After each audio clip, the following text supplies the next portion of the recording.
চলে এসেছি। রান্না তো একেবারেই রেডি করে নিয়ে চলে এলাম, আর গরম গরম ভাত। আর আপনাদের দাদা ভাই আজকে অনেক দিন পরে খাওয়ার ভিডিওতে আছে, আজকে নিজের হাতে খাইয়ে দেব।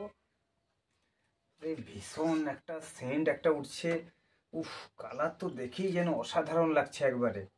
দাঁড়াও আমি খাইয়ে দেব তোমাকে আজকে। বাহ, কেমন হয়েছে শুধু তুমি বলবে। অসাধারণ একটা সেন্ট। আজকে আমি খাইয়ে দিচ্ছি, আমাকে তো খাইয়ে দেয়। আজকের রান্নাটা স্পেশাল রান্না, একটু খেয়ে বলবে কেমন হয়েছে। বলো। দুর্দান্ত। আর মাছটাও দেখুন একেবারে কিন্তু সেদ্ধ হয়ে গেছে। দেখুন মাছটাও খাও। তারাও কাঁটাটা বেছে দেই আমি, নাহলে আবার গলায়ও লেগে যাবে। ফাটাফাটি। এই প্রসেসে না রান্না করলে বুঝতেই পারবেন না। নিজের হাতে রান্না করে বরকে খাইয়ে দেওয়ার মজাটাই সম্পূর্ণ আলাদা। দারুণ দারুণ। আপনারাও এইভাবে অবশ্যই রেসিপিটা ফলো করুন। এত সুন্দর খেতে হয়, না করে খেলে কিন্তু বিশ্বাসই করতে পারবেন না। এক থালা ভাত কথা নয়, শেষ হয়ে যাবে এক নিমিষেই। আর খাওয়া একবারে জমে গেছে।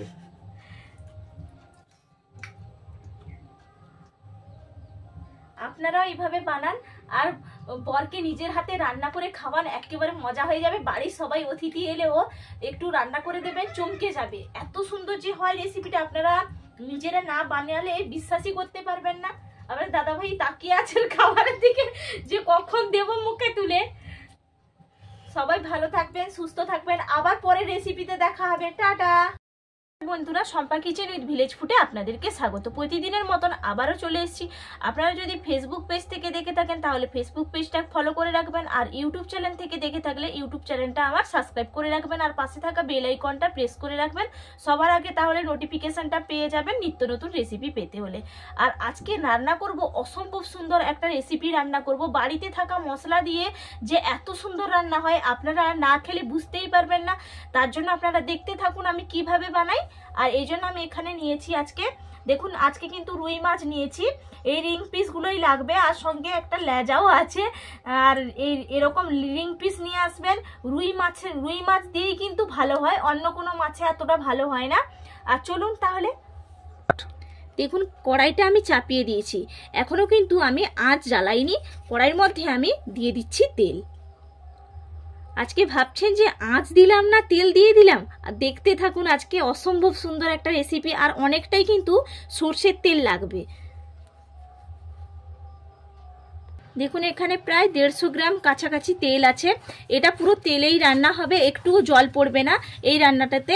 আর এখানে যে মাছগুলো আমি নিয়েছি ধুয়ে পরিষ্কার করে নিয়ে চলে এসেছি আলাদা করে। এর মধ্যে আমি লবণ হলুদ কিছুই মাখাবো না, এই মাছগুলো আমি তেলের মধ্যে দিয়ে দিচ্ছি। আপনারা ভাবছেন যে কড়াই দিলাম না, তেল গরম হলো না, মাছ দিয়ে দিলাম। দেখুন আজকে রেসিপি অসাধারণ। দেখুন সবগুলো মাছ আমি দিয়ে দিয়েছি। দেখুন মাছগুলো কিন্তু ডুবে গেছে, আর যেটা ডুবেনি একটু ওপর থেকে তেল আমি এইভাবে দিয়ে দিচ্ছি। এরকম তেলটা কিন্তু দেবেন যাতে মাছগুলো পুরো ডুবে যায়। এখনো পর্যন্ত কিন্তু আমি আঁচ জ্বালাইনি। এরপর আমি ওপর থেকে দিয়ে দিচ্ছি পেঁয়াজ কুচি।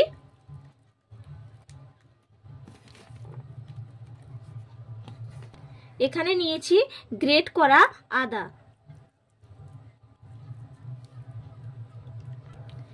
আর নিয়েছি গ্রেট করা রসুন।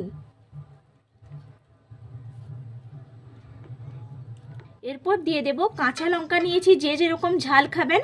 আর এই রান্নাটা একটু ঝাল ঝাল হলেও খেতে ভালো লাগে। আমি কাঁচা লঙ্কাগুলো মাঝখান দিয়ে চিড়ে নিয়েছি, কাঁচা লঙ্কাগুলো আমি দিয়ে দিচ্ছি। এরপর নিয়েছি লবণ, লবণটা আমি ছড়িয়ে ছড়িয়ে দিয়ে দেব। দিয়ে দিচ্ছি হলুদের গুঁড়ি, দিয়ে দিচ্ছি কাশ্মীরি লঙ্কার গুঁড়ো। এখানে নিয়েছি 1 চামচ ছোট চামচের জিরে গুঁড়ো, নিয়েছি ধনে গুঁড়ি,